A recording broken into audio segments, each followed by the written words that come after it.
Shöta Imanaga doing it again for the Cubs in Atlanta. Wasn't his best outing, but the guy finds a way to get the job done. Earlier in the day, the Cubs lose Adbert Alzolay. We're going to talk about the pitching situation. How about Craig Counsell getting ejected? But for what? For being a bad umpire at first base, maybe? Christopher Morel left with a toe injury. Should we be concerned about that, or should we be more concerned with Ian Happ, who is in a horrible slump right now? All of that and more right here on the Cubs Baseball Channel. Like and subscribe. Give us a thumbs up. That's a great way of saying go Cubs, and let's get this party started. Hey, and by the way, thank you for being a subscriber to the channel. And if you're not, here's your invitation. Go Cubs.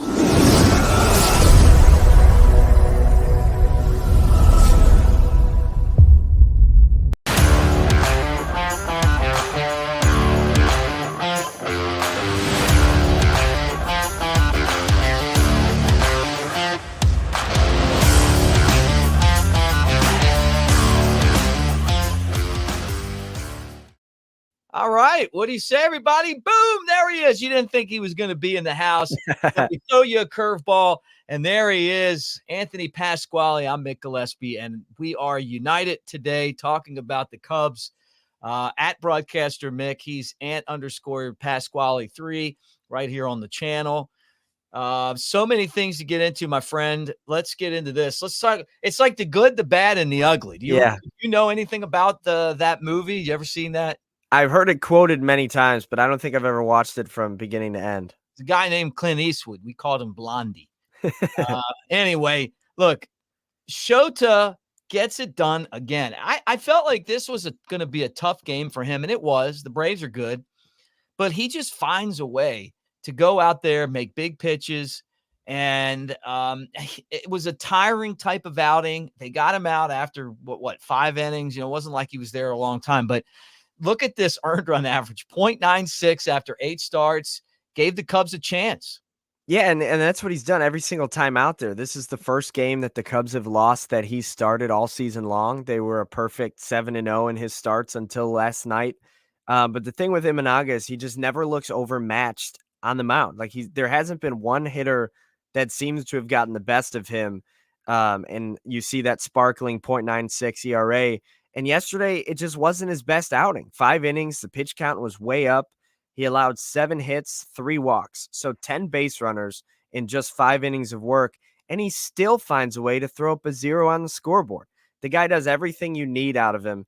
And I will say, it looked like we're going to get into the first base umpire a little bit later, but that home plate umpire, I thought was squeezing Imanaga all day. And he just battled through it. 3 walks, 7 hits, and he still puts up a 0 on the scoreboard. That's ace stuff.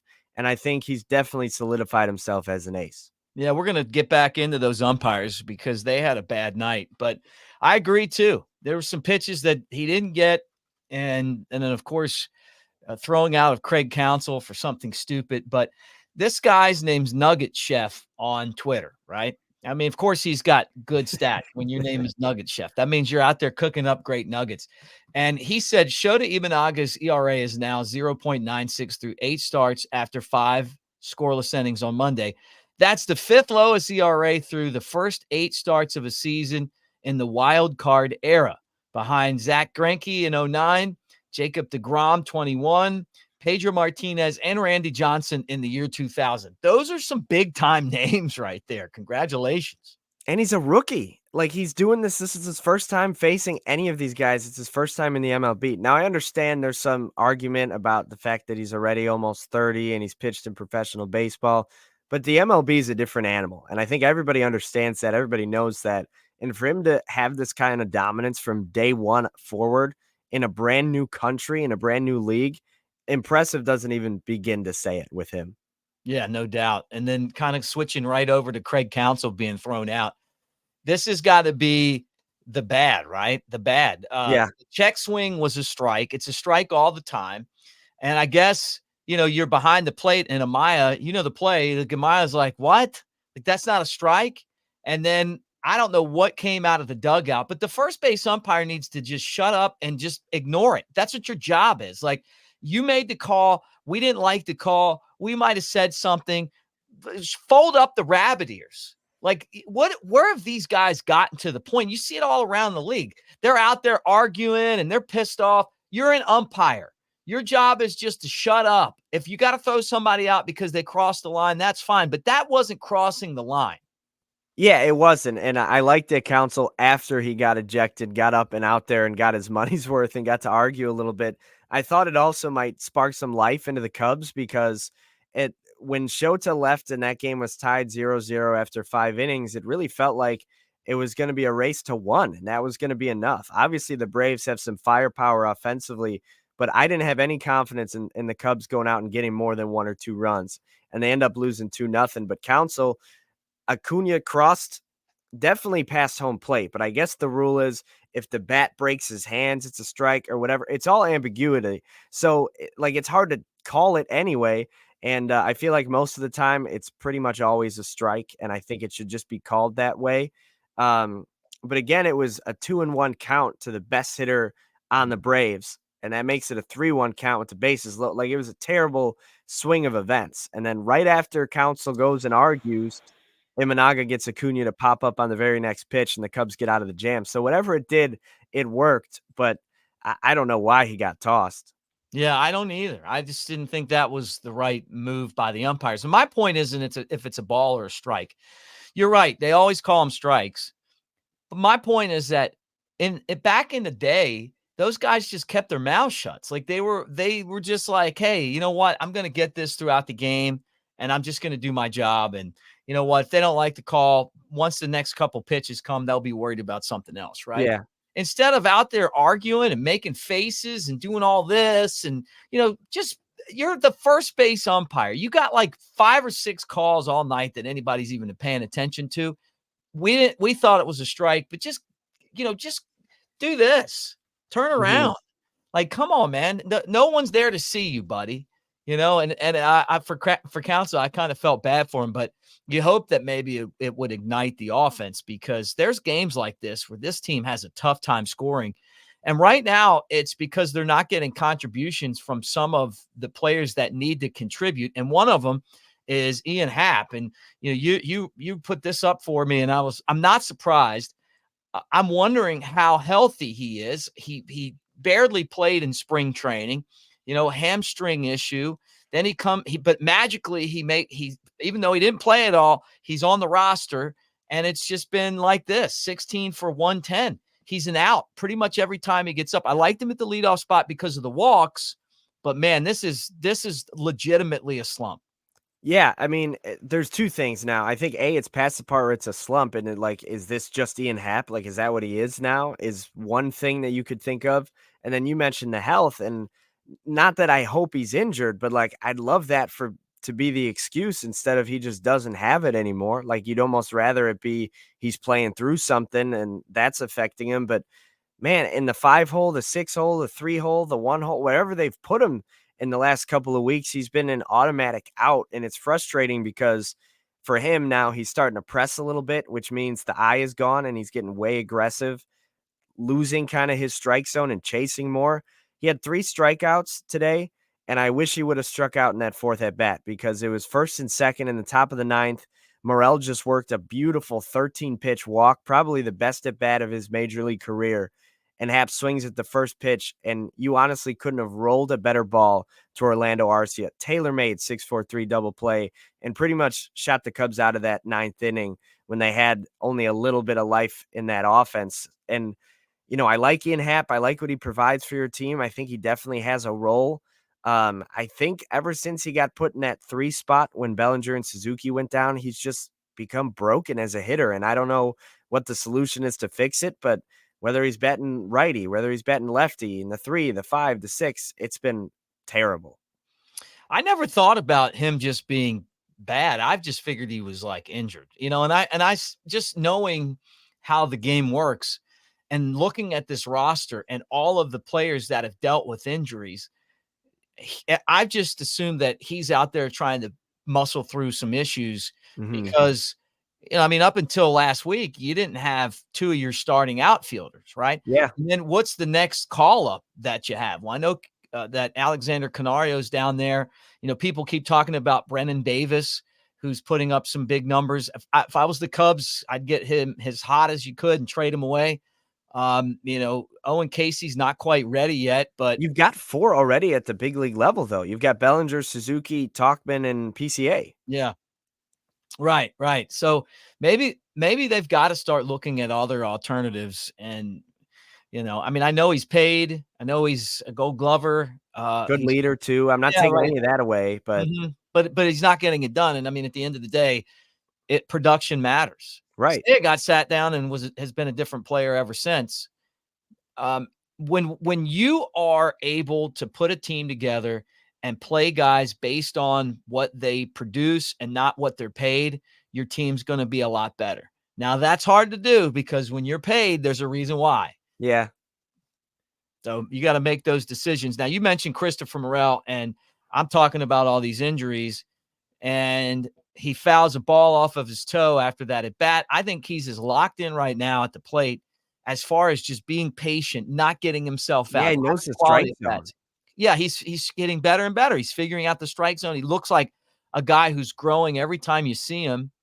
And then now, wouldn't it be our luck if he breaks his foot, or he can't play because he's fouled a ball off of his foot. And the funny part about it is we love the stat that's, hey, he's got the best bat speed on the team and this and that in baseball. Well, that bat speed just sent a ball down on his foot pretty hard. Yeah. I'm wondering what that's going to result in. Yeah, I think it was like the 11th pitch of the 13th pitch at bat that he fouled off his foot, and he was able to spoil a few more pitches before taking ball 4.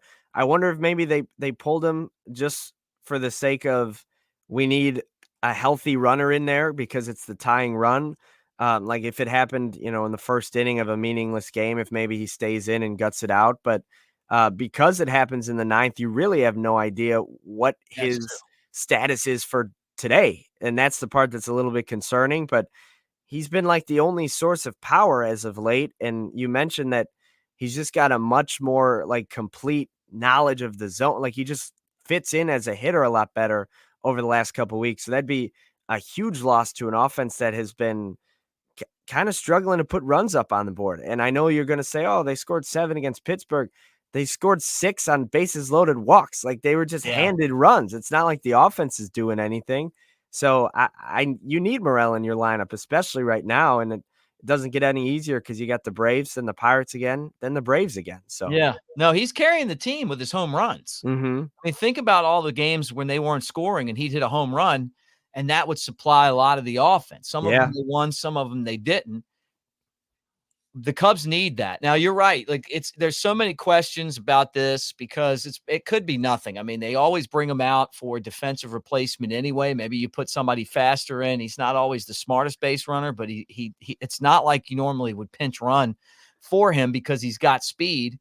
Yeah, he was limping a little bit for sure. Yeah. So it's we'll see what happens. I mean, hopefully it's nothing big, but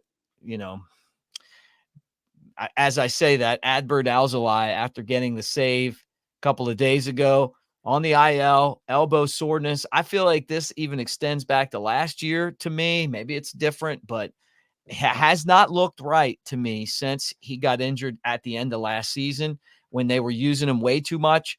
And now, when he comes in, it's like a home run every time. Like he misses out over the plate a lot, doesn't have quite the bite on the slider.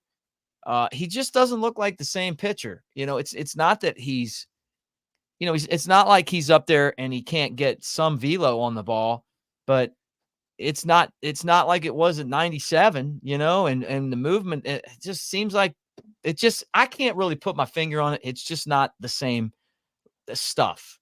And if I felt like it was the same stuff, I wouldn't be worried about it. It just doesn't seem like it's the same stuff to me.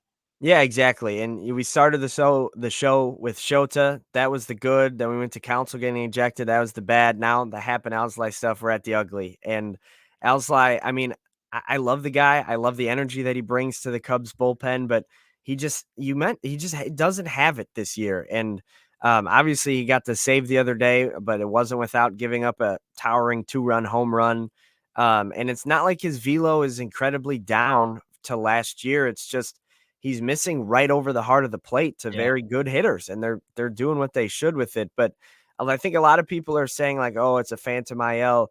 No, you don't go on the phantom IL with a forearm elbow issue. That's when you start worrying about a serious long-term issue. And you'd hate to see it because, I mean, Craig Counsell said it best a few weeks ago.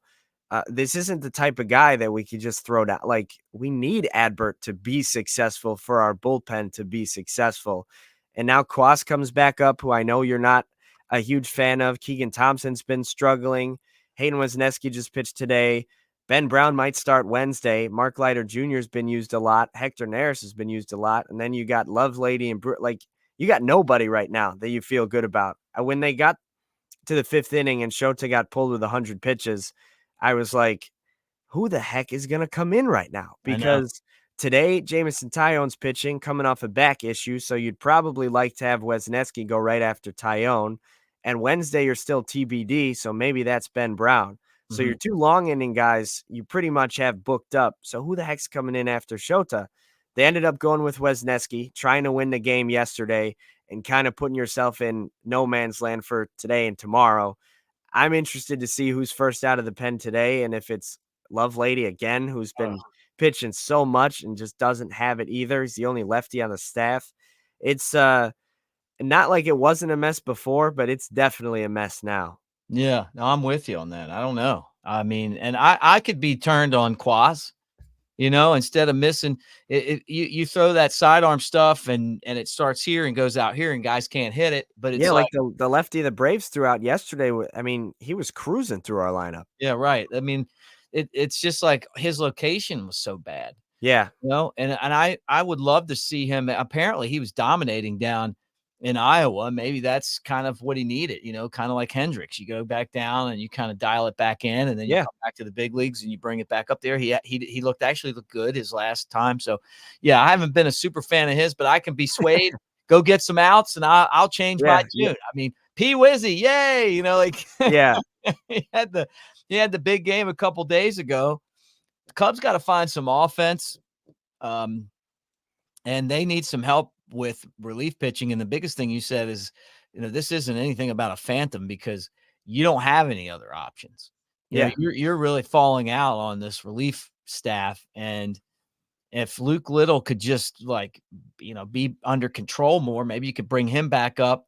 CJ Edwards still is Yeah, man, another I'm ready for option. him. You know what? I'm ready for some CJ Edwards. Yeah, I mean, where's he been? I don't know. I'm ready for it. Look, if he comes up and fails, then you know what? Find somebody else. Yeah, and But then he's just as bad as everybody else has been. Like, he yeah, can't right. be worse than what we've had out there. I don't know. The guy had like a 3-something ERA last year in the big leagues. Like, Mhm. come on. Come on. What are we waiting on here? Yeah, we need some help for Listen, sure. yeah, I mean, isn't that why you signed him? Just to have him pitch in Iowa? I mean, come on. I mean, I know he doesn't have the same stuff he used to, but he knows how to pitch and he knows how to get guys out in the big leagues. Uh, I wish he was left-handed. Yeah. Another tough matchup in Atlanta, and hopefully the umpiring will be better, but hopefully the bats will be better as well. Another 6:20 game against the Braves. Tomorrow is going to be a night game too, so Cubs are going to have some late games. They looked fatigued coming from Pittsburgh to Atlanta in that first game. Uh, Today it'll be Jameson Taillon, who's dealing with that lower back issue. 3-0 though, and a 1.13 ERA. He's been really good. And then the old White Sox, Chris Sale, who the Braves, they go out and they get him, and look at him. I mean, Yeah. he's an ace again. 5-1, 2.95 ERA. I know that he cut up the White Sox uniforms that he didn't want to wear that one time. Those throwbacks. I know Yeah. he's known for a bad personality and stuff, but man, the guy can pitch. Another one of those moves where you scratch your head like, no wonder the White Sox stink so bad. Like, they did stuff like this. Should just kept the guy. And Boston was like, oh, we'll take him. And now he's back with the Braves and he's healthy and we got to deal with him. Yeah, I mean, he hasn't really pitched all that well in Boston over the last few years, had a ton of injuries, but he seemed late last year that he was finally healthy and the Red Sox didn't wanna give him a deal, so he goes over to the Braves, and he's been excellent so far this season.